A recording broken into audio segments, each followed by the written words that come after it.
आज मैं आप लोगों को एक चतुर बंदर की कहानी सुनाने जा रहा हूं कि किस तरह से उस बंदर ने एक पंडित की जान को बचाया और एक बाघ को बेवकूफ भी बनाया।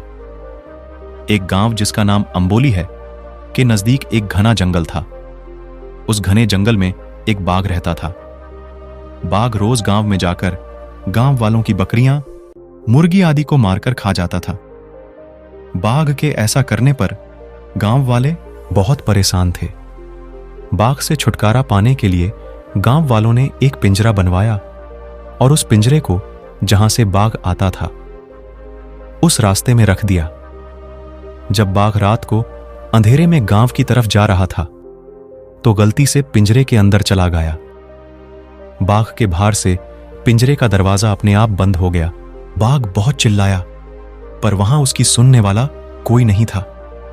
काफी देर बाद एक पंडित वहां से किसी दूसरे गांव में पूजा करने जा रहा था। रास्ते में बाघ को देखकर डर गया।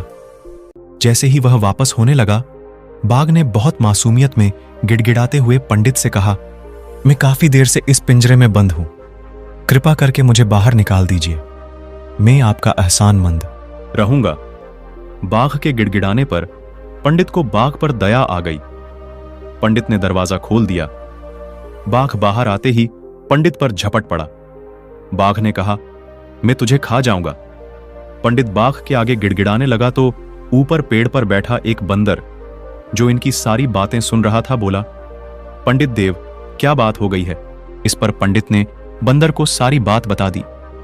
बंदर ने कहा, पंडित देव, क्या बात करते हो भला? जंगल का राजा बाघ इतना ताकतवर होते हुए इस चूहे के पिंजरे में कैसे आ सकता है? बाघ को अपनी बेइज्जती होती दिखी तो बाघ बोला, यह ठीक बोल रहा है, मैं काफी देर से इस पिंजरे में था। अगर यकीन नहीं होता है तो मैं फिर से पिंजरे में जाकर दिखा देता हूं। बंदर ने कहा, पिंजरे में घुसकर तो दिखाओ, मैं भी देखता हूं आप कैसे इस पिंजरे में आते हैं। जैसे ही बाघ दोबारा पिंजरे में गया, पिंजरे का दरवाजा फिर से बाघ के वजन से बंद हो गया।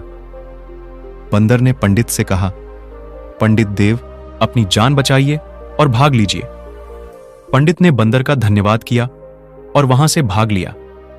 देखा कैसे एक बंदर ने एक बाघ को उल्लू बनाया और उस पंडित की जान को बचाया। उसके बाद पंडित ने दोबारा से ऐसा करने की कभी भी नहीं सोची। तो दोस्तों, आपको बाघ और पंडित की यह कहानी कैसी लगी, हमें जरूर बताएं।